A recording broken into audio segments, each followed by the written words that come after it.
যদি ভুল হয়ে থাকে আপনারা সবাই আমাকে ক্ষমা করে দিবেন এবং দোয়া করবেন। আমার শাহেখ যেরকম হকের উপর ইন্তেকাল করেছেন, যদি আমার হায়াত না থাকে আল্লাহ তাআলা যেন আমাকে হকের উপর নিয়ে যান, আর যদি হায়াত থাকে তাহলে যেন পরিপূর্ণ সুস্থতা দান করে। তাগুতরা রিমান্ডে আমার মাথায় এবার বসে দিয়েছে। অল্প সময়ে একজন মহামনীষীর কতগুলো দিক আমাদের কাছে উন্মোচিত হয়েছে। যখন হাজারো পৃষ্ঠা ব্যাপী একটি স্মারক গ্রন্থ আমাদের সামনে আসবে, তখন না জানি আমরা আরো কত কিছু জানতে পারবো, যেটা কখনো আমাদের তাসাব্বুরেও ছিল না।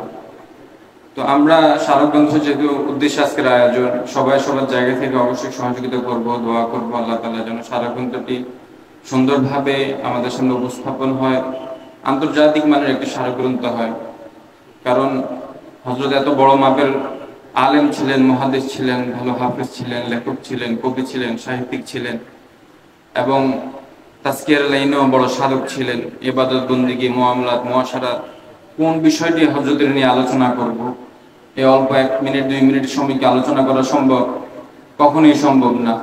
তো আমরা হযরতের ইনশাআল্লাহ স্মারক গ্রন্থ থেকে সে আলোচনা শুনবো। আর আপনারা অনেকেই জানেন যে আমি খুবই অসুস্থ। মূলত আপনাদের সামনে উপস্থিত হওয়া আমি আমার জন্য দোয়া চাওয়ার জন্য, আর আমার শাইখ ও মুর্শিদের জন্য আপনাদের কাছে দোয়া চাওয়ার জন্য। কারণ দিন ইসলামের রক্ষার জন্য, রাসূলের ইজ্জত সম্মান রক্ষার জন্য যে কোরবানি তিনি দিয়েছেন, হুজুর কখনো মিডিয়ার সামনে রিমান্ডের, টর্চার, জুলুমের কথা কখনো বলে নাই।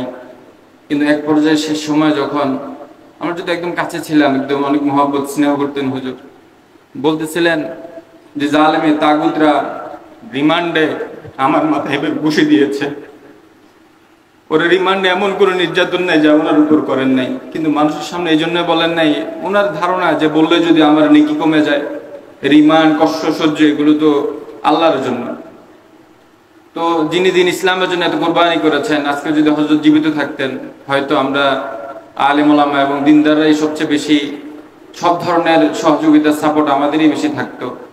কারণ আমাদের আকাবির ওলামা হযরতদের মধ্যে হযরত যে কোরবানি দিয়েছেন, লোভ, লালসা, হুমকি ধমকি, রিমান্ড, টর্চার, জুলুম, অত্যাচার কোনো কিছুই কমতি রাখে নাই।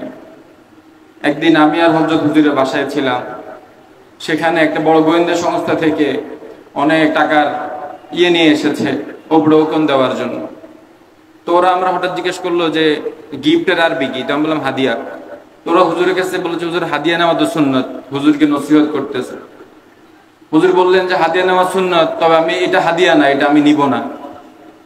তো সেখানে রাতের অন্ধকারে, রাতের 11:30 12টা হবে, যদি সেই লেনদেন হুজুর গ্রহণ করতেন, কিরামান কাতিবিন ছাড়া, 2-4 জন ছাড়া পৃথিবীর কেউ জানতো না। এই ধরনের কত লোভ লালসাকে হুজুর উপেক্ষা করেছেন। আমাদের সামনে এত সুন্দর একটা মডেল, আইডল আমাদের সামনে রয়েছে। প্রত্যেক তালেবের উচিত যে হযরতের জীবনীকে মোতালা করা আর নিজের জিন্দেগি হযরতের মতো গড়ে তোলা।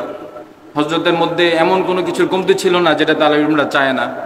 তো আমি আপনাদের কাছে দোয়া চাই, আল্লাহ তাআলা যেন আমাকে ক্ষমা করে দেন।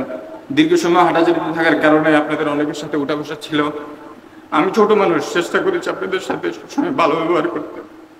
যদি ভুল হয়ে থাকে আপনারা সবাই আমাকে ক্ষমা করে দিবেন এবং দোয়া করবেন। আমার শাহেখ যেরকম হকের উপর ইন্তেকাল করেছেন, যদি আমার হায়াত না থাকে আল্লাহ তাআলা যেন আমাকে হকের উপর নিয়ে যান, আর যদি হায়াত থাকে তাহলে যেন পরিপূর্ণ সুস্থতা দান করেন। এটা আপনাদের কাছে কামনা করে আমরা কথা শেষ করছি। আসসালামু আলাইকুম ওয়া রাহমাতুল্লাহ।